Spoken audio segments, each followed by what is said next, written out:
Hi students, this is Karthik Trivedi and you are watching a lecture series of engineering graphics and design with me. So now in last video we have seen what is cycloid and we have solved the one example of cycloid. Now in this video we will see a superior trochoid and inferior trochoid and we are going to solve the example. So now let us, before starting this video, we will quickly revise what we have done in last video. So in last video we have seen the definition of cycloid and also we have seen the different types of cycloid. So we already know that if the point is inside the circle, then it will be the inferior trochoid. If the point P is outside of the circle, then it will be superior trochoid. So also we have seen the definition of epicycloid and hypocycloid in last video, so we will not go on to that. In today's video we will solve the example of superior trochoid and inferior trochoid, and also in last video we have solved an example of cycloid. So just quickly see on your screen so you can quickly revise what we have done in last video. Like this, we have drawn a cycloid. Okay, so just quickly see the screen so you will quickly revise it at what we have done in last video. Like this, we have drawn one curve which is cycloid. So now in today's video we will draw a superior trochoid. So now here's the example. Draw locus of a point 5 mm away from the periphery of a circle which rolls on straight line path. Take circle diameter as 50 mm. So here how you will get to know that the given example is of superior trochoid, of inferior trochoid, or it is an example of cycloid. So here if you read the first line of this example, here he has mentioned that the locus of point is 5 mm away from the periphery of circle. That means the locus of point P, which is outside of the circle. So if the point P is outside of the circle, then that cycloid is known as superior trochoid. So that's why we recognize that the given example is an example of superior trochoid. So now we got to know that this is an example of superior trochoid, and now we are going to draw a superior trochoid. But before we are doing this, we will write a given data. So now in given data we have a diameter of circle which is equal to 50 mm. So we have a circle diameter equal to 50 mm which is given over there. And now there is another diameter I have mentioned, outer diameter 60 mm. Why I have mentioned that? Just wait for that. But before this, now what we will do? We will draw a circle of diameter 50 mm. So now we will draw a circle of diameter 50 mm. Now we have to mark the position of point P. So here he had said that the position point P is 5 mm away from the periphery of circle. So let us say if this circle is having diameter 50 mm, then radius of this circle will be what? 25 mm. So what will the position of point P from the center of the circle? It will be a 30 mm away, like this, from the center, because the diameter is 50 mm of the circle, so radius will be 25. And he had said that the point P is 5 mm away from the periphery of circle, so radius 25 plus 5. So this point P is having a distance of 30 mm from the center. And now from center, if we will draw a circle having radius CP, so it will be like this. So it will be outer circle. So it is having a diameter 60 mm. Why 60 mm? Because original circle diameter 50 mm. So 5 mm this side and 5 mm that side. So total diameter will be what? Total diameter will be 60 mm. Okay. So now this thing we have discussed over here. So that's why we have mentioned the outer diameter 60 mm over here. Now what we will do? Now we will draw a horizontal line from an inner circle like this. So it will show a straight line path. Now from there we will mark a position, or we will mark a distance equal to pi d on this horizontal line. Now what we will do? Now we will divide these two circles into 8 number of equal parts. So let us divide these two circles into 8 number of equal parts. And now we have taken rotation of this circle in a clockwise directions. So now we will give numbering in a clockwise direction as well. So let us give the numbering 1, 2, 3, 4, 5, 6, 7 and point P. So this is how we have done. Again I am going to repeat what we have done. We have marked the position. First we have drawn the inner circle which is having diameter 50 mm. Then we have drawn another circle having diameter 60 mm. Why another circle or outer circle having diameter 60 mm? Because he had mentioned that the point P is 5 mm away from the periphery of inner circle. Okay, so that's why we have drawn another circle. So now what we have done after that, from inner circle draw horizontal line and take a distance equal to pi d on this horizontal line. Or what you can do, you can draw horizontal line equal to pi d from an inner circle.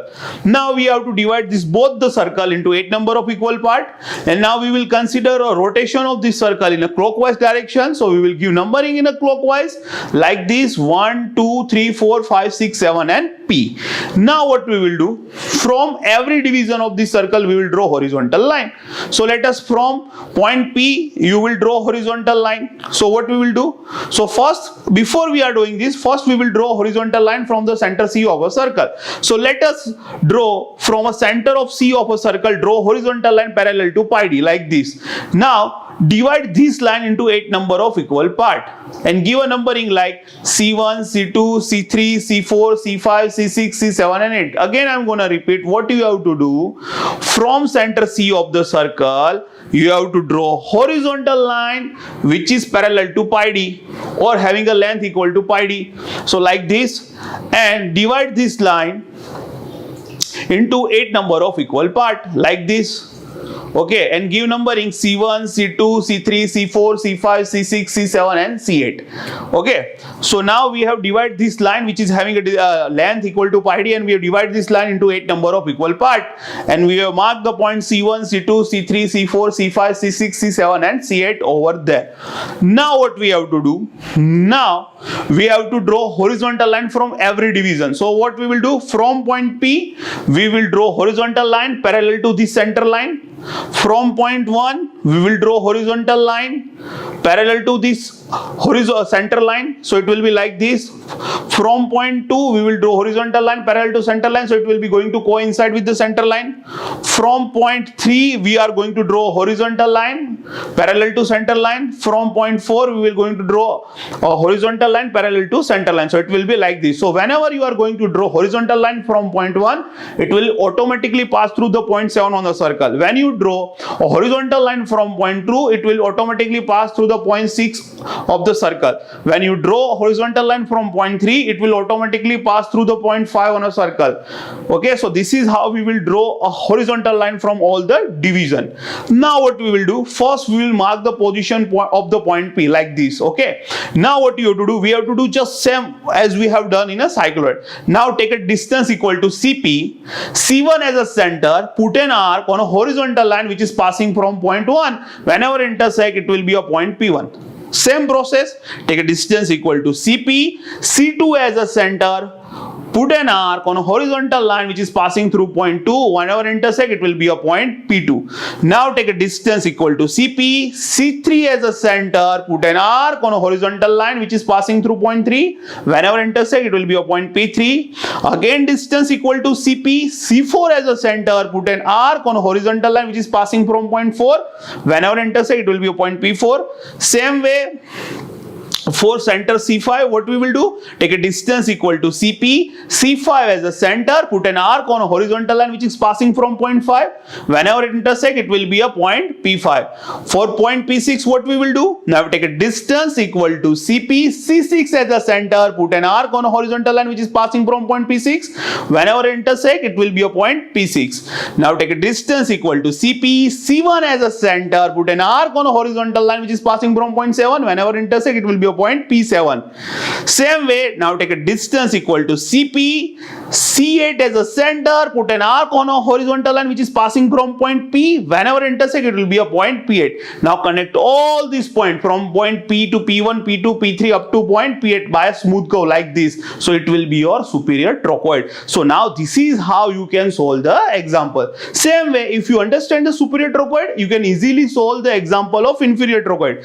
So let us quickly see the example example of inferior trochoid. So here the example is given something like this. Draw a locus of point which is 5 mm inside the periphery of circle, which rolls on a straight line path. Take circle diameter is 50 mm. So as you will see this example, you will got to know that, yeah sir, here it is mentioned that the point is inside the periphery of circle. That means here the example of inferior trochoid is given. So we have to do same thing as we have done in superior trochoid. So let us quickly see that. So first we will write given data. We have original diameter 50 mm and inner diameter will be 40 mm. Now we will go to understand why inner diameter 40 mm. So first we will draw a circle of diameter 50 mm. Now we will draw another circle having diameter 40 mm. Why inner diameter 40 mm? Because you know that point P is 5 mm inside the periphery of the circle. So 5 mm in from this side and 5 mm and from this side. So 5 and 5 minus 5 minus 5. So that will be inner circle diameter will be 40 mm. Okay, so now we will understand.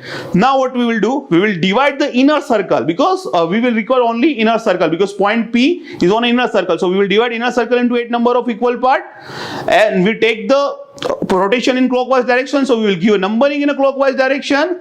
Now what we will do, from the outer circle we will draw a straight line equal to pi d.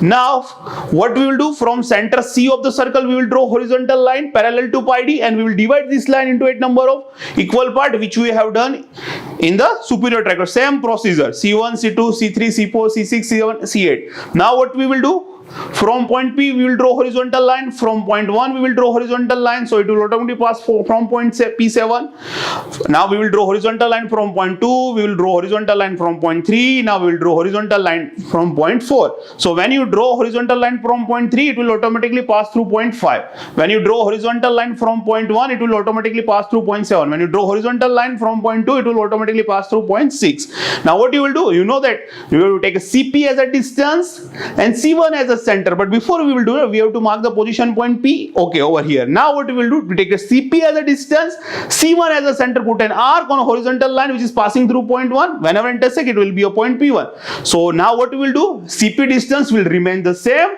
Now what we will do for C2, we will take C2 as a center, CP as a distance, C2 as a center, put an arc on a horizontal line which is passing through point 2. Whenever intersect, it will be a point P2. So same thing you have to do for C3, C4, C5, C6, C7 and C8, and you have to mark all the positions P1, P2, P3, P4, P5, P6, P7 and P8, and now connect all these points. So this curve is what? Inferior trochoid. So it is same as of superior trochoid. So I hope you will like this video. Have a nice day. Bye bye.